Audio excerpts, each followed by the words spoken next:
क्या अमेरिका और इजराइल दोबारा ईरान पर हमले की योजना बना रहे हैं? ये सवाल इसलिए क्योंकि ईरान और इजराइल के बीच सीज फायर भले ही हो गया हो, लेकिन सब जानते हैं कि ये तूफान से पहले की शांति है। इस तरह से ईरान ने अचानक अपना एयर स्पेस बंद किया, उसके बाद उसके विदेश मंत्री और सेना के कमांडरों ने दुश्मनों को धमकाया। उससे सवाल उठता है कि क्या ईरान पर दोबारा हमला होने वाला है?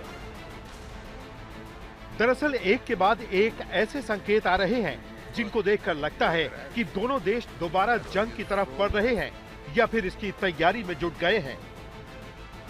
पहला संकेत है कि सीज फायर के बाद खबर आई कि अमेरिका ईरान से डील करेगा, उसे प्रतिबंधों में राहत देगा, लेकिन फिर ट्रंप अपनी ही बात से पलट गए।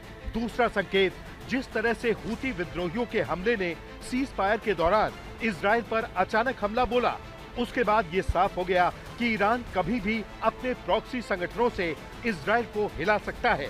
अमेरिकी हमले के बाद इंटरनेशनल एटॉमिक एनर्जी एजेंसी से रिश्ता तोड़ने की बात ईरान की संसद ने की थी, लेकिन कल संसद से पास कानून पर ईरान के राष्ट्रपति ने साइन कर IAEA से सहयोग न करने पर मुहर लगा दी। फिल्मी स्टाइल में B-2 बॉम्बर से हमला करवाकर ट्रंप ने दुनिया का खूब ध्यान खींचा, लेकिन उसकी ही खुफिया एजेंसियों का हवाला देकर मीडिया रिपोर्ट्स आई कि ईरान के परमाणु ठिकानों को पूरी तरह से मिटाने में अमेरिका नाकाम रहा है।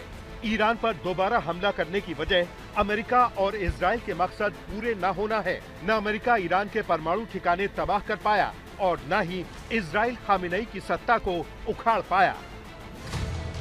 वैसे भी इजराइल अपने मिशन को अधूरा नहीं छोड़ता, तो क्या अब अचानक ईरान पर इजराइल का हमला होने वाला है?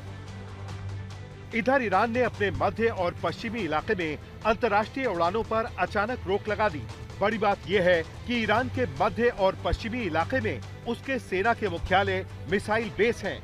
यही नहीं, ईरान के सभी परमाणु ठिकाने, वो चाहे नतांज हो या फोर्दो, ज्यादातर इसी इलाके में हैं। तो सवाल ये है कि क्या ईरान ने किसी हमले के डर से ऐसा किया? सवाल है कि ईरान और इजराइल क्या फिर एक दूसरे के खिलाफ अचानक हमला बोलने वाले हैं?